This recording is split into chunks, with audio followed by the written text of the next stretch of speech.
Salut à toutes et à tous, bienvenue dans cette critique, ça fait vraiment plaisir de revenir dans un cinéma pour faire une critique à chaud. On vient juste de terminer la séance de Captain Marvel. Je suis avec Léandre. Salut. Vous l'avez déjà vu dans différentes pêches à l'éléments qu'on a pu faire ensemble. Attention, la critique n'est pas une critique technique du film, c'est juste un ressenti personnel, je pourrais dire, ce qu'on a ressenti du film. Oui. Et toi Léandre, alors... Sans trop aller en profondeur. Sans trop aller en profondeur. Ton avis général, t'es comment? Moi déjà, je m'attendais à rien. Oui. Déjà sur le principe. Oui. La bande-annonce m'avait ni plu ni déçu non plus. Et je me retrouve avec le même avis à la fin.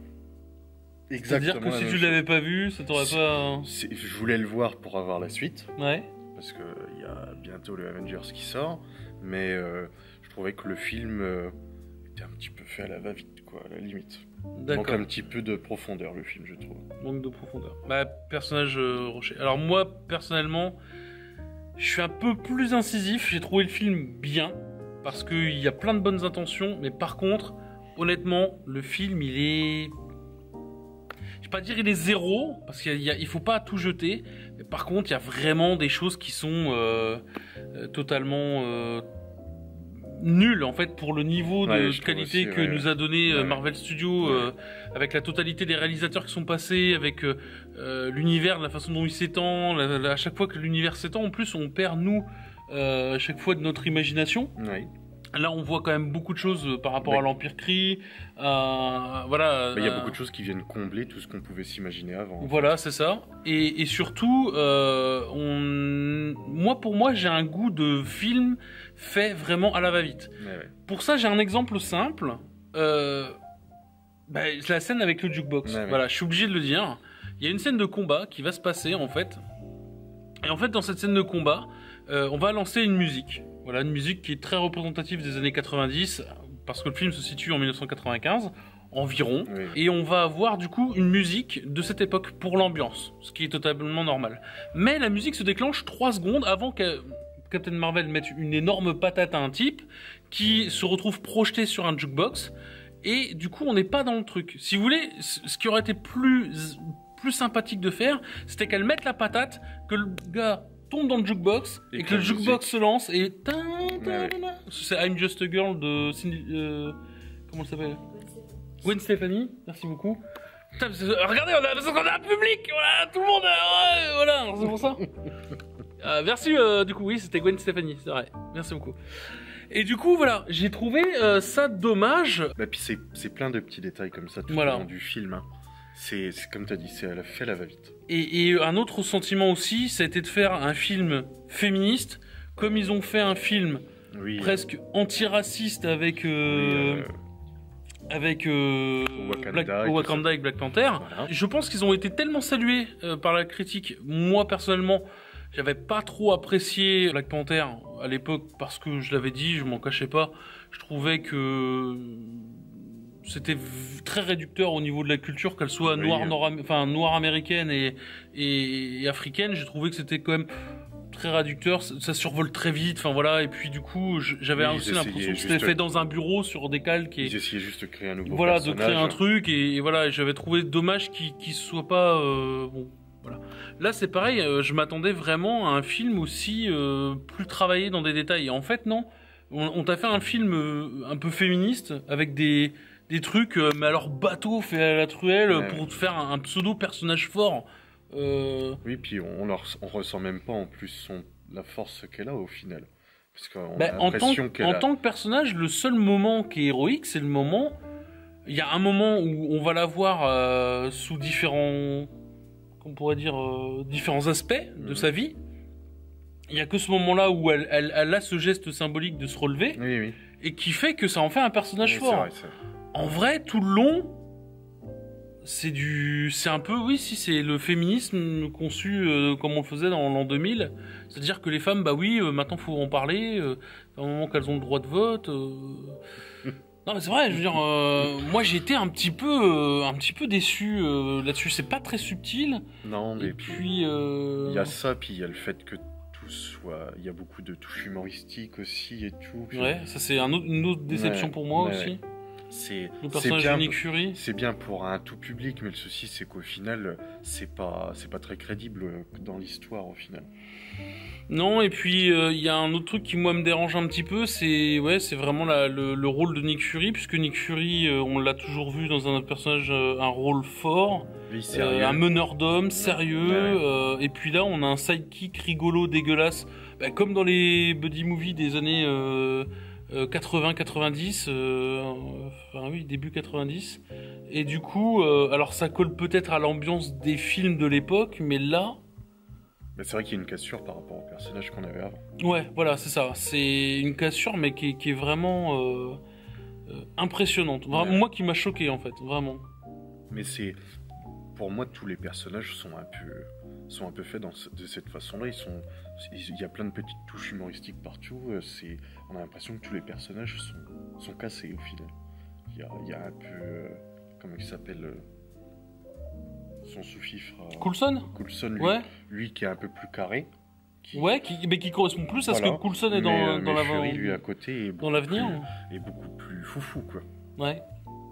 Pareil, le fait que ce soit un épisode un peu préquel. Moi, j'aurais préféré un épisode actuel avec des flashbacks. Mais bon, c'est vrai que ça fait un peu...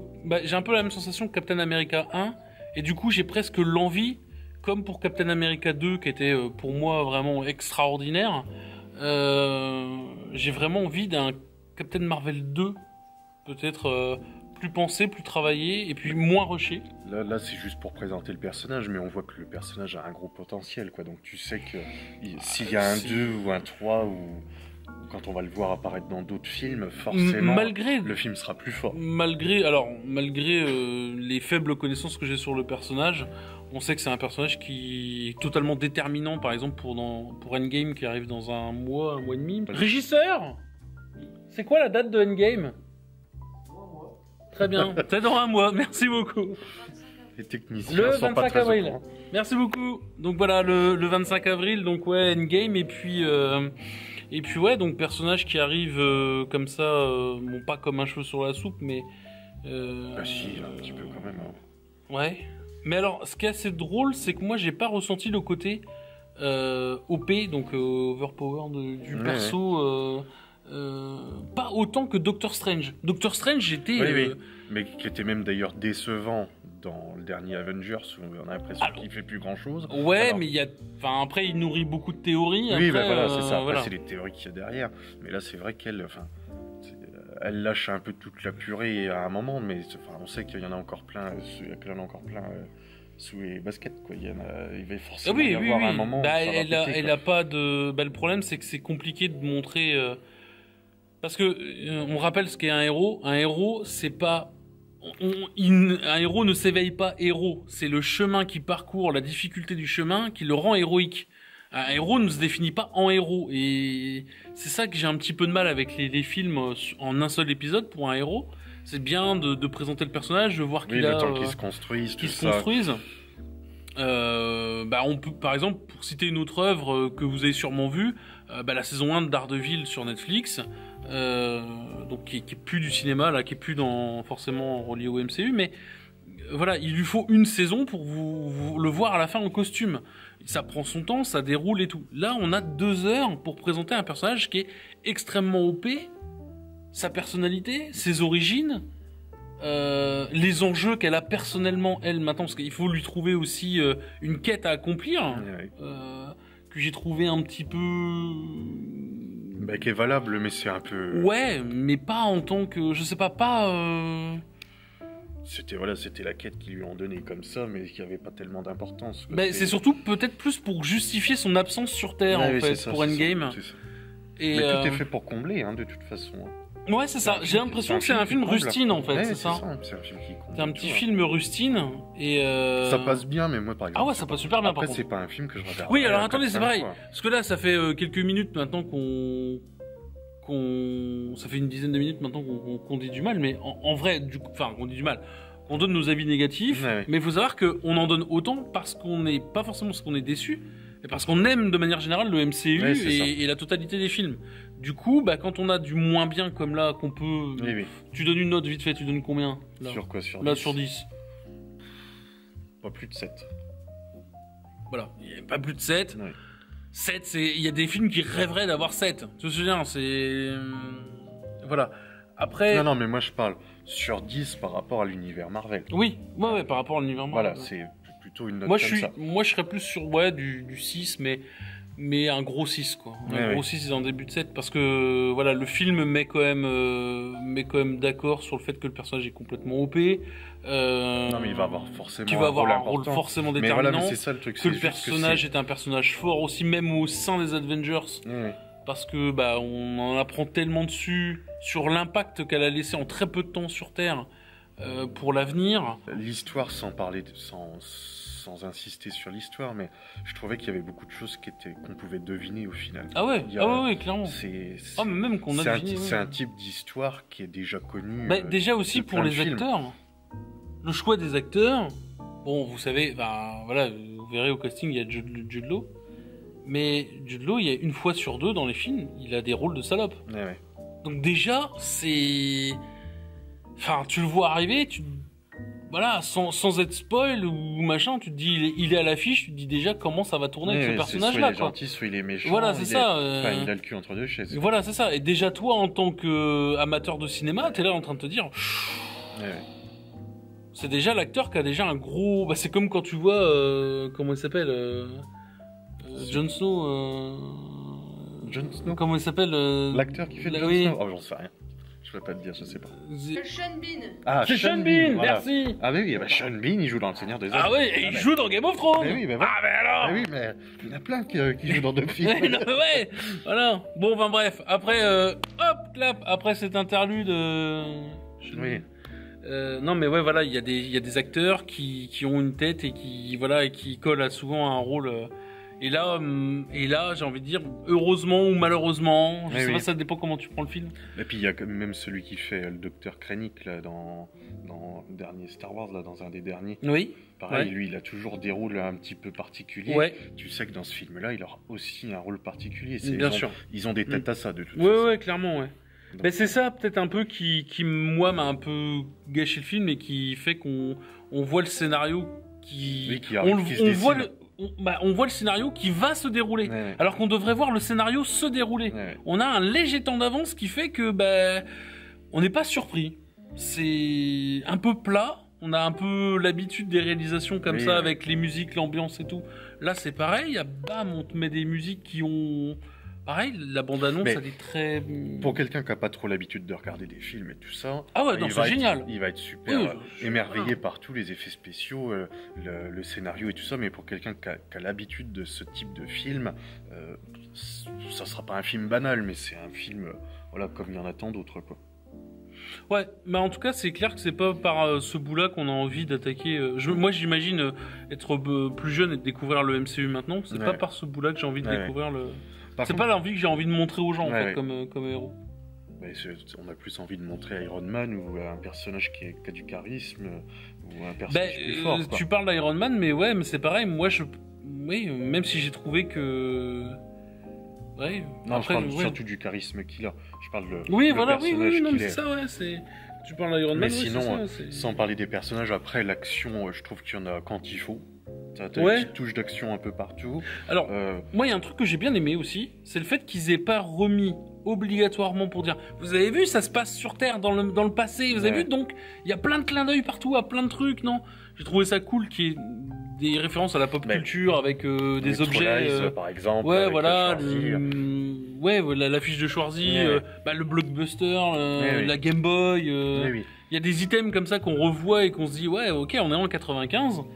Et puis... Le son de la box... quand ils Windows 95, oh non, putain. Oh là, l'horreur de l'avoir revu. Mais je suppose qu'il y en a plein qui vont pas connaître ça. Hein. Ah mais ouais. Sur ceux qui vont. Je pense que même pour les plus jeunes d'entre vous, quand vous allez voir un CD-ROM et qu'il fallait charger le CD-ROM, qu'est-ce que c'était Voilà. De ce côté-là, c'est vrai que c'est bien fait. Il y a des trucs qui tout de suite nous replongent dans cette nostalgie des années 90. Ouais. Moi et toi, je pense qu'on est tous les deux des purs produits des années 90. Sûr. Si on doit faire un petit top 3 de tes films du MCU vite fait pour que les gens sachent s'ils ont à peu près les mêmes goûts que toi. Moi j'avais bien aimé tout ce qui était Iron Man. le premier Avengers, et puis Doctor Strange, j'avais bien aimé aussi. La réalisation, c'était pas top, mais je trouvais que le personnage était badass quand même. De Doctor Strange? Ouais. Ah oui, la magie SOP. Ouais, non, mais voilà. Après, ouais. Bah, moi, je suis Iron Man. Si je dois en choisir, je prendrais le 2. Parce que voilà.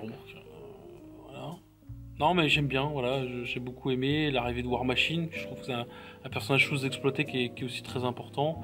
Non, il y a des trucs comme ça. Il y a eu des films comme si je devais en regarder un, si le Soldat de l'hiver, Captain America 2, et puis peut-être Thor 2 aussi. Thor 2, j'aime bien. Ragnarok, j'avais bien aimé aussi. J'ai bien aimé Ragnarok, mais il y a ce côté. C'était plus pour l'ambiance. Ouais. Pas forcément pour l'histoire, plus pour l'ambiance. Alors moi je préfère c'est bon.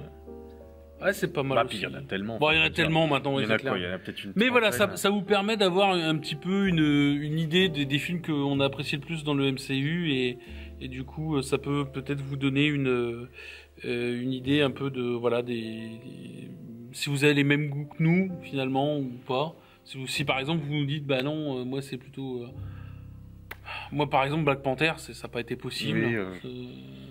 Le personnage était pas utile à mon goût. Ouais, non, voilà, c'est ça. Et puis après il y a des films que j'ai kiffé, par exemple comme Spider-Man, mais que j'ai du mal à intégrer au MCU parce que lequel, le Homecoming. Oui, c'est celui-là, celui du MCU, il y a que celui-là. Donc j'ai hâte de voir le prochain. Pour voir un peu ce que va devenir le personnage et puis son évolution dans le MCU. Mais bon, on termine ce petit discours, ce petit blabla sur Captain Marvel, cette petite conversation là-dessus. Merci d'avoir suivi, c'était cool. Léandre, merci. Rien, ça m'a fait plaisir. Merci à l'ouvreur pour la séance. Et non, ne bouge pas. Non, mais te mets pas devant la caméra, les gens vont avoir peur. Et toujours pas été chez le coiffeur, incroyable. Bref, merci à tous d'avoir suivi cette petite critique. N'hésitez pas à lâcher un petit com si vous avez apprécié. Si vous voulez liker, n'hésitez pas à la partager. C'était la première, c'était le retour. Et puis, je vous donne rendez-vous très bientôt pour un nouveau film. Ciao.